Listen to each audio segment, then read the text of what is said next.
to sociology class. In this session, ಭಾರತದಲ್ಲಿ ಸ್ವತಂತ್ರದ ನಂತರ ಹಮ್ಮಿಕೊಳ್ಳಲಾದ ಭೂ ಸುಧಾರಣೆಗಳು. ಭಾರತವು ಸ್ವತಂತ್ರ ಪಡೆದ ವೇಳೆಯಲ್ಲಿ ಕೃಷಿ ಕ್ಷೇತ್ರವು ಗರಿಷ್ಠ ಮಟ್ಟದ ಅವ್ಯವಸ್ಥಿತವಾಗಿತ್ತು. ಭೂ ಮಾಲೀಕನೇ ಒಬ್ಬನಾಗಿದ್ದರು, ನಿಜವಾದ ಸಾಗುವಳಿ ಮಾಡುವ ಇನ್ನೊಬ್ಬನಾಗಿದ್ದರು. ಭೂಮಿಯು ಸರ್ಕಾರದ ಒಡೆತನದಲ್ಲಿತ್ತು. ಕೆಲವು ವೇಳೆ ಭೂಮಿಯು ಸರ್ಕಾರದಿಂದಲೇ ನೇರವಾಗಿ ಗೇಣಿದಾರರಿಗೆ ಗುತ್ತಿಗೆಯನ್ನು ಕೊಡಲಾಗುತ್ತಿತ್ತು. ಕೆಲವು ವೇಳೆ ಮಧ್ಯವೇಳೆಯಲ್ಲಿ ಸಾಗುವಳಿ ಮಾಡುವನು ಬೆಲೆಯ ಸ್ವಲ್ಪ ಭಾಗವನ್ನು ಗೇಣಿಯಾಗಿ ನೀಡಬೇಕಾಗುತ್ತಿತ್ತು. ಒಬ್ಬ ಸಾಗುವಳಿದಾರನಿಗೆ ನೀಡಿದ ಗೇಣಿದಾರಿಯು ಕೆಲವು ಷರತ್ತುಗಳನ್ನು ಈಡೇರಿಕೆ ಅನ್ವಯಿಸುತ್ತಿತ್ತು. ತಾತ್ಕಾಲಿಕವಾಗಿರಬಹುದಾದ ಅಥವಾ ಶಾಶ್ವತವಾಗಿರಬಹುದಿತ್ತು.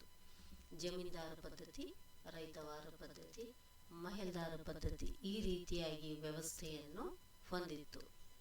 ಸ್ವತಂತ್ರ ನಂತರದಲ್ಲಿ ಭಾರತ ಸರ್ಕಾರವು ಹಮ್ಮಿಕೊಂಡಿರುವ ಭೂ ಸುಧಾರಣೆ ಕ್ರಮಗಳು ಈ ಕೆಳಗಿನಂತಿವೆ. ಮೊದಲನೆಯದಾಗಿ ಮಧ್ಯವರ್ತಿಗಳ ನಿರ್ಮೂಲನೆ ಮಾಡಲಾಯಿತು. ಸ್ವತಂತ್ರಕ್ಕಿಂತಲೂ ಪೂರ್ವದಲ್ಲಿ ಸರ್ಕಾರವು ಕೆಲವು ಸಾಗುವಳಿದಾರರ ಮಧ್ಯದಲ್ಲಿರುವ ಜಮೀನ್ದಾರ್, ಇನಾಮದಾರ್, ಜಾಗೀರ್ದಾರ ಮುಂತಾದವುಗಳ ಹೆಸರಿನಲ್ಲಿ ಮಧ್ಯವರ್ತಿಗಳು ಜನರು ಕಂಡುಬರುತ್ತಿದ್ದರು. ಭೂಮಿಯನ್ನು ಸಾಗುವಳಿ ಮಾಡದೆ ಗೇಣಿದಾರಿಯಾಗಿ ಭೂಬಾಡಿಗೆಯನ್ನು ಪಡೆಯುವಂತಹ ವ್ಯವಸ್ಥೆಯಾಗಿತ್ತು. ಸ್ವಾತಂತ್ರ್ಯದ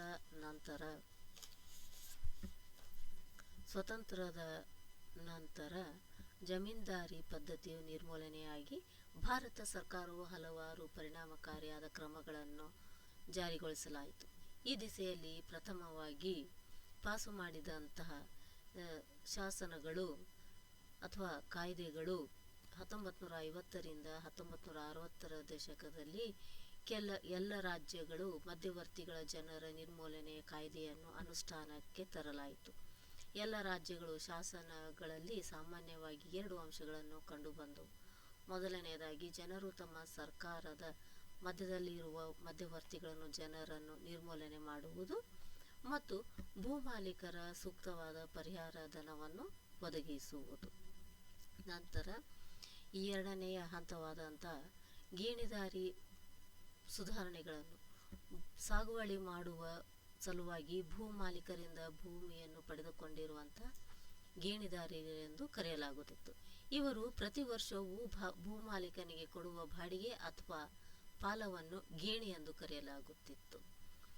ಗೇಣಿದಾರರಲ್ಲಿ ಶಾಶ್ವತ ಹಕ್ಕು ಹೊಂದಿದ್ದ ತಾತ್ಕಾಲಿಕ ಹಕ್ಕನ್ನು ಹೊಂದಿದ್ದನು.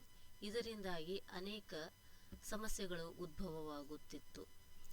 ಸ್ವಾತಂತ್ರ್ಯದ ನಂತರ ಈ ವರ್ಗದ ಜನರು ರಕ್ಷಣೆಗಾಗಿ ಸರ್ಕಾರದ ಗೇಣಿ ಶಾಸನವನ್ನು ಕಾರ್ಯಗತಗೊಳಿಸಲಾಯಿತು.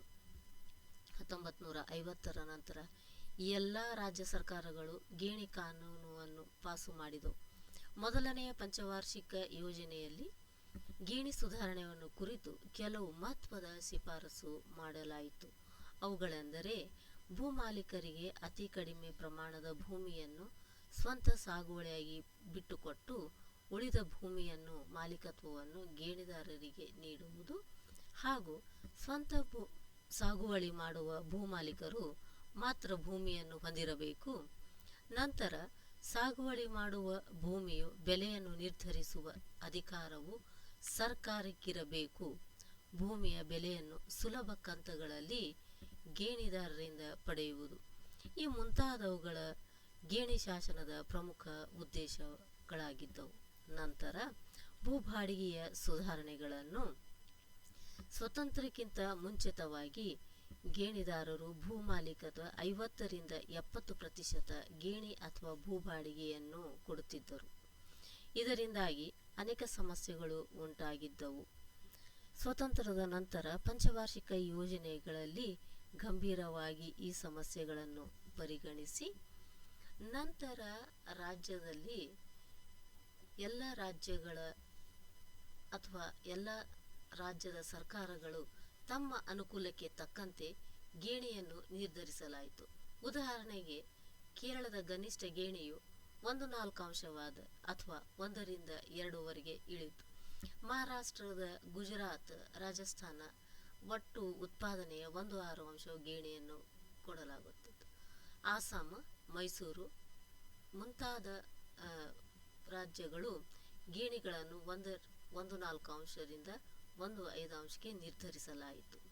ಈ ರೀತಿಯಾಗಿ ಶಾಸನಬದ್ಧವಾಗಿ ಗೇಣಿಯನ್ನು ನಿರ್ಧರಿಸಲಾಗಿದ್ದರೂ ಕೂಡ ಹಲವು ರೈತರು ಮಾಲೀಕರಿಗೆ ಹೆದರದೆ ಅಥವಾ ಅವರಿಗೆ ಹಲವಾರು ಷರತ್ತುಗಳನ್ನು ಹೇರಲಾಗುತ್ತಿತ್ತು.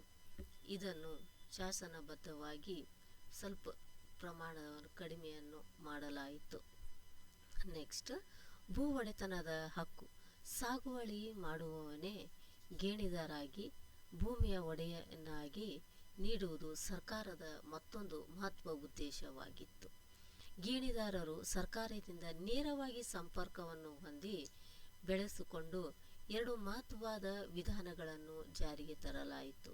ಅವುಗಳೆಂದರೆ, ಗೇಣಿದಾರನೇ ಭೂಮಿಯ ಮಾಲೀಕವೆಂದು ಘೋಷಣೆ ಮಾಡಿ ಅವರಿಂದ ಮಾಲೀಕನ ಕಂತುಗಳ ಆಧಾರದ ಮೇಲೆ ಪರಿಹಾರ ಧನವನ್ನು ಕೊಡುವುದು. ಇನ್ನೊಂದು ಅಂಶವಾದ ಸ್ವಂತ ಸರ್ಕಾರವೇ ಭೂ ಮಾಲೀಕರಿಂದ ಭೂಮಿಯನ್ನು ವಶಪಡಿಸಿಕೊಂಡು ಗೇಣಿದಾರರಿಗೆ ಅದನ್ನು ನೀಡುವುದು. ಈ ಹಂತದಲ್ಲಿ ಗೇಣಿದಾರರು ಪ್ರತಿ ವರ್ಷ ಭೂ ಬಾಡಿಗೆ ಅಥವಾ ಗೇಣಿದಾರನಾಗಿ ಕೊಡಬೇಕು, ಇಲ್ಲವೇ ಕನಿಷ್ಠ ಪ್ರಮಾಣದ ಮೊತ್ತವನ್ನು ಭೂಮಿಯ ಒಡೆತನಾಗಿಟ್ಟುಕೊಂಡಾದರೂ ಮಾಡಬಹುದು. ಈ ರೀತಿಯಾದಂತಹ ಅನೇಕ ಅಂಶಗಳನ್ನು, ಮಹತ್ವದ ಅಂಶಗಳು ಸರ್ಕಾರದ ಭೂ ಹಿಡುವಳಿ ಪದ್ಧತಿಯಿಂದ ಜನರಿಗೆ ನೀಡಲಾಯಿತು. ಭೂ ಹಿಡುವಳಿಯ ಮೇಲಿನ ಮಿತಿಗಳನ್ನು ಹೇರಲಾಯಿತು. ನಿಗದಿಪಡಿಸಿದ ಗರಿಷ್ಠ ಮಿತಿಗಿಂತಲೂ ಹೆಚ್ಚಿನ ಭೂಮಿಯನ್ನು ಭೂ ಮಾಲೀಕರಿಂದ ವಶಪಡಿಸಿಕೊಂಡು ಅದನ್ನು ಗೇಣಿದಾರರಿಗೆ ಹಂಚಲಾಯಿತು. ಭೂ ಹಿಡುವಳಿ ಮಿತಿ ಪ್ರಮುಖ ಉದ್ದೇಶವಾಗಿತ್ತು. ಭೂಮಿಯು ಸರಿಸಮಾನವಾಗಿ ವಿತರಣೆ ಹಾಗೂ ಧೋರಣೆಯ ಗುರಿಯಾಗಿತ್ತು. ಗ್ರಾಮೀಣ ಸಮುದಾಯದಲ್ಲಿರುವ ಬಡ ರೈತರಿಗೆ ಸಾಮಾಜಿಕ ಮತ್ತು ಆರ್ಥಿಕ ನ್ಯಾಯವನ್ನು ದೊರಕಿಸಿಕೊಡುವುದು ಹಾಗೂ ಭೂ ಮಾಲೀಕರಿಂದ ಗೇಣಿದಾರರ ಶೋಷಣೆಯನ್ನು ನಿವಾರಿಸಲು ಭೂ ಹಿಡುವಳಿಯ ಮಿತಿಗಳನ್ನು ಹೇರಲಾಯಿತು.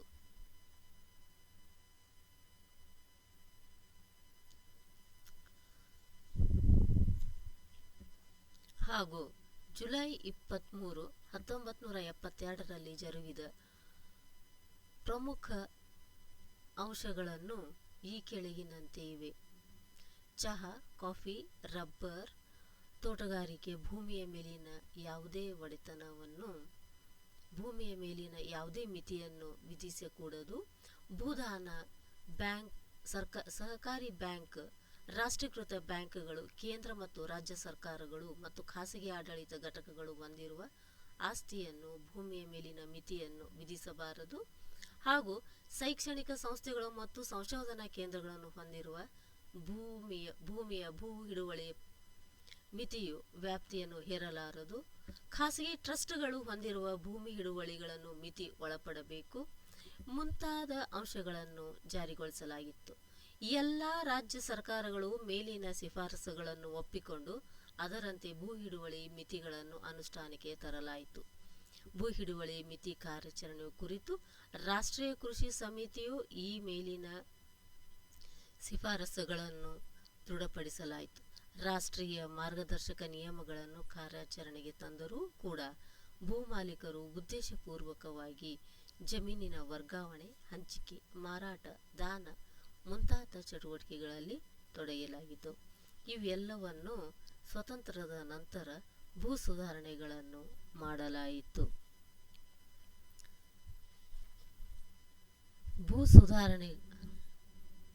ಭೂ ಸುಧಾರಣೆಗಳನ್ನು ಮಾಡಲಾಯಿತು.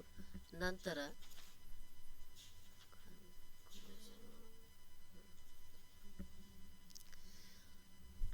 ಉಪಸಂಹಾರ ಹೇಳಬೇಕಾದರೆ ಈ ಅಧ್ಯಯನದ್ದು ದೀರ್ಘಕಾಲ ಅನುಭವಿಸುವ ಮೇಲಿಂದ ಭೂ ಸುಧಾರಣಾ ಕ್ರಮಗಳು ಯಶಸ್ವಿಯಾಗಲು ಎಲ್ಲ ವಿಭಾಗಗಳ ಜನರು ಹಾಗೂ ಎಲ್ಲ ವರ್ಗಗಳ ಸಹಕಾರವು ಅತಿ ಅವಶ್ಯಕವಾಗಿದೆ ಎಂಬುದು ಸ್ಪಷ್ಟವಾಗಿ ಕಂಡುಬರುತ್ತದೆ. ವಿವಿಧ ವಿಭಾಗಗಳ ಹಾಗೂ ಸರ್ಕಾರಿ ಅಧಿಕಾರಿಗಳು ಈ ದಿಸೆಯಲ್ಲಿ ಪ್ರಾಮಾಣಿಕವಾಗಿ ಪ್ರಯತ್ನಿಸಬೇಕಾಗುತ್ತದೆ. ದಕ್ಷ ಮತ್ತು ಪ್ರಾಮಾಣಿಕ ಅಧಿಕಾರಿಗಳು ಈ ಮೇಲಿನ ಯೋಜನೆಗಳನ್ನು ಯಶಸ್ವಿಯಾಗಿ ಹೆಚ್ಚಾಗಿ ಅವಲಂಬಿಸಿರುತ್ತದೆ. ಇದರಿಂದ ದೇಶದ ಪ್ರಗತಿಯಾಗಲು ಸಾಧ್ಯವಾಗುತ್ತದೆ.